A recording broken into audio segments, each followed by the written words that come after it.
If you are on social media, you have likely seen one of his videos show up because John Crist seems to be everywhere now on every single platform. And now he is touring the country with his emotional support tour. Welcome, John. I like that intro. You're trying to just mind your own business on the internet, and one of my videos pops up. You know Yes, what's I'm so so funny? sorry. But I'm probably coming across your feed at one time or another. Yes, it's me in It the flesh. it might be because I've been, Googling you, but you actually did show up on my feed yesterday.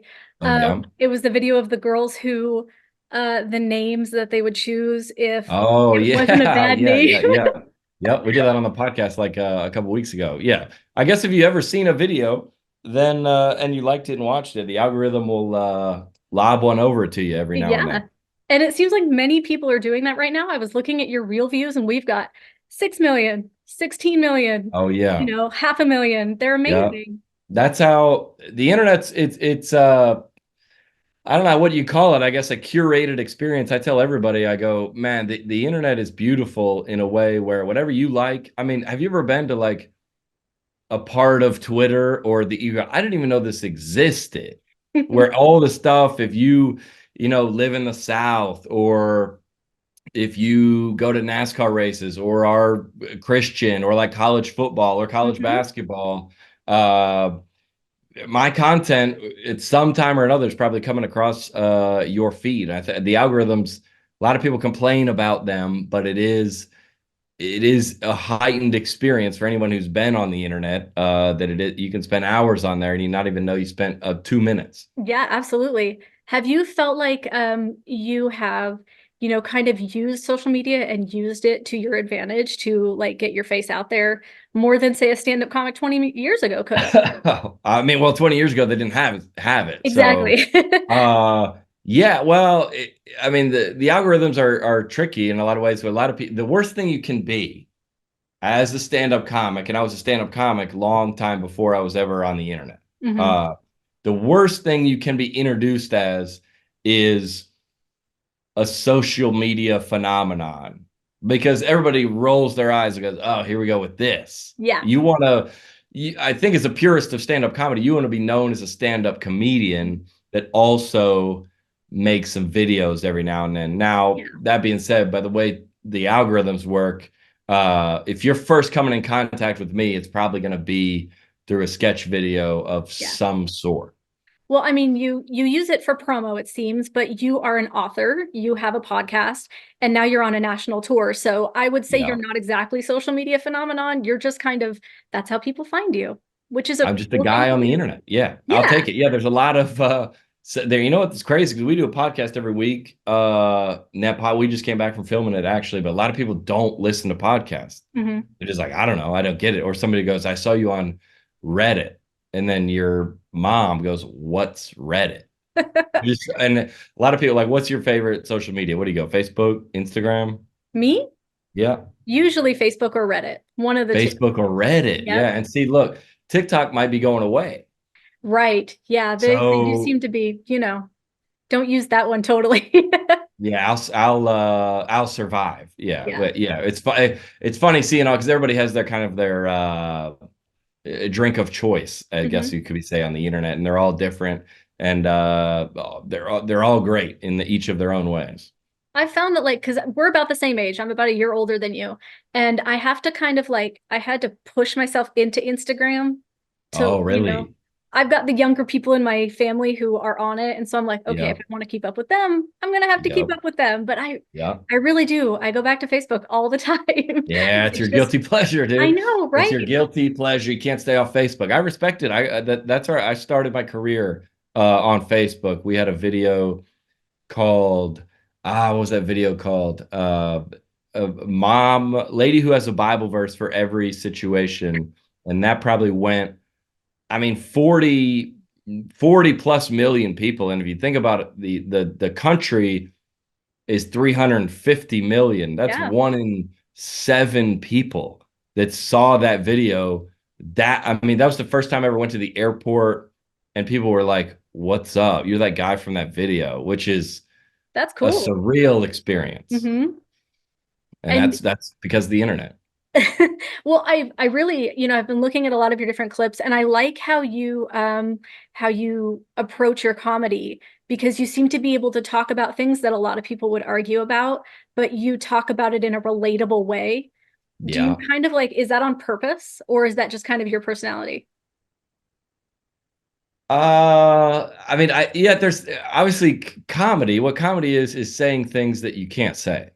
That's Sure. all comedy is. So if remember back in the day, there was that big joke going around there, like when somebody says "bless your heart," that means it's like Oh, something honey. bad. Yeah, that means they're talking bad about you. So that used to be something that you couldn't say. People said it so much that it's not a joke anymore Right. because it's in the general conversation of what people say. Comedy is just saying the quiet part out loud. Sure. And so you kind of these days you kind of have to I don't really have any, dog in the fight specifically in terms of specific anger about a political side Mhm. I just don't really have that inside of me to come out. I don't really have any enemies, I guess is what I do see like hypocrisy in certain things and in politics and in social media and in dating relationships and communicate where I just go, hey, look at this. And then that's usually the way to take something down is just expose it for like the truth of what it is. But obviously, if you're on one side of it, you're like, thank you for saying that. And if you're on the other side, you're like, I don't like that this is being said. You're an equal opportunity lampooner, though. That's what I'm saying. I've seen you take on, you took on all kinds of stuff on your I feed. try. And Instead of pointing fingers at another group, I'm like, most of the groups that I make jokes about, I am in that group. Mhm. So like white people, Gen Z, millennials, let's say homeschoolers, Christians, people that go to NASCAR races. Like I am also all those things that I'm kind of Yeah. making fun. Like if somebody makes fun of, if your brother or one of your siblings makes fun of your mom, it's hilarious. But if somebody that's not related to you makes fun of your mother, you want to fight them. Yeah. And so I try now, it's not always the case, but I try to make it known that I am in the group that we are roasting. So it's a little bit more palatable. It also makes it a bit sharper because like Oh yeah, I know too much. you I know know. it all, right? You know That's it. exactly where to go when you're talking about somebody. I was at the NASCAR race in Bristol, in Tennessee, close to you guys Hmm. yesterday, and everybody goes, "Oh no, John's here." Like I'm here to, you know, roast it or make fun of it. But I go, I'm also here. I Yeah. love going to these races. Yeah. I'm a part of this as anyone else is. Yeah. So in a couple of weeks now, what, 10-ish days, you're going to be here in Oh North yeah, Carolina. You're coming to Durham. Have you been I'm around into here yet? Durham. I don't know if we've been to. I think I went to a church in Durham in like 2018, but I Oh, feel nice. like North Carolina and South Carolina is just like Greenville, Greensboro, Raleigh, Winston-Salem, Yeah. and then go to the co I feel like I'm there every other weekend and sell the most tickets. I And was gonna so my say, agent obviously knows that and he yeah. keeps sending us back. And what's best about performing in that area of the country is there is so many inside jokes about basketball teams Hmm. and the cities. This city doesn't like this city. If you have this reputation if you're from this city. And I grew up in Georgia in Atlanta, so I'm very familiar, especially being a Georgia Tech fan, familiar with ACC Yeah. territory. You're going to be here at the height of March Madness too. So good luck with that if you Oh, decide oh, to mess with any of the teams. oh yeah. Depends on who's still in at the time. We'll see. Yeah. Yeah. Well, I feel like NC State, they're just going to be tired. They just, Oh, they've been playing a lot. right? Yeah.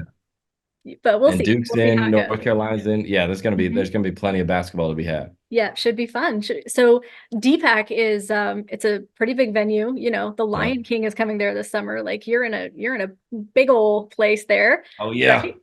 Yeah, Do that's it. you Yeah. ever the is this your biggest like venue tour that you have done so far? Let's see, we did Houston last. I believe that Houston has a capacity about 6,500, but you do want to go see your favorite comedian, I always tell people this. You want to see your favorite comedian in about an 1,000 seater to a 3,000 seater. That's about like once you go to the like dirt, we'll go down to like the basketball arena.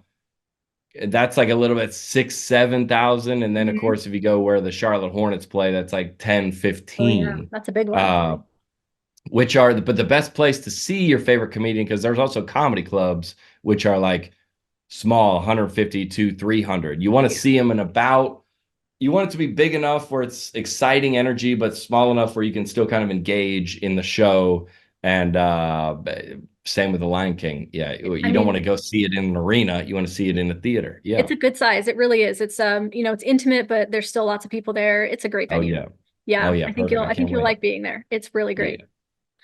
So, you're kind of you're blowing up, you're on a national tour, and let's say like next time you're on a even bigger tour and a comedian comes to you and says, "Hey John, I want to go on tour with you." Who is that comedian? Oh man, good question. Who is the comedian that's asking to come out with me? In John's, fantasy world, who is Oh, coming on I and got a saying, comic that's going to open for me. Well, you know what, the comics, once you're big enough, you can sell tickets on your own. You would never want to go out with another comic. That being you don't think said, like the comedy tour with the Foxworthy and all that was, oh, like the blue collar days. yeah, like that, I all mean, if those tours were so fun. we could do a John Crist, Nate Bargatze, and Liam Morgan comedy tour would be wild. I think that it would just be so fun because we all good friends with each other, Yeah, and we're all kind of watch each other and what they're doing online, and what, and we would have, so everybody would roast each other so much on the tour bus, and that live show would be unbelievable. That being said, if Nate and Leanne were on I at this stage, I would probably be the opener. Being knowing how big both of them are, I would have to be mhm, the opening act, but I would take it. I right? would bite the bullet if we are going to go out, all three of us, on a comedy tour. Gosh, I never thought about that. That would be I'm sure unbelievable. comedy tours, that's all they are, right? Like, hey, I want to hang out with my friends for a couple of months. Yeah. Let's do this. You want to see, and sometimes you go, I'm going to hang out with the guys that I like the most, because you got 1 hour on stage, you got 23 off stage. And the Right? guys I'm bringing with me now, Derek Stroop, who was just on the Tonight Show, a killer in his own right, and then Caleb Elliott, who is from Raleigh, Fun. a kid that knows the area very well. Will both be on that show, and that's the primetime lineup. That's going to be amazing. Oh yeah, Well, I looked today there. I will say go and look for tickets. There are not that many left. yeah. They're dotted all over the place. There Let's are see, still a 2 weeks left. away. Yeah, it'll be full. Yeah. It'll be full come showtime. So there might be tickets left. I don't like to tell people to go on the secondary market because they get so expensive over there. But hopefully, there's still some available through the venue. Yeah. Well, John, thank you so much for chatting with me. It was great to talk to you. Absolutely. I'm in the middle. I'm in the middle of making a video right now, but called "Trying to Convince Your Buddy That Chick-fil-A Isn't Fast Food." I was Wait a right filming second. it, and I got a call that I had to come in and be on this call, but I'm about to finish it, and I'll post it within the hour, and you can be like, I was there when he was making I it. was there. I know that. Like, I saw him right there. That's awesome. Let's go. Thank you. Thank you so much. Sounds good, Trisha. Thank you. Have a good one.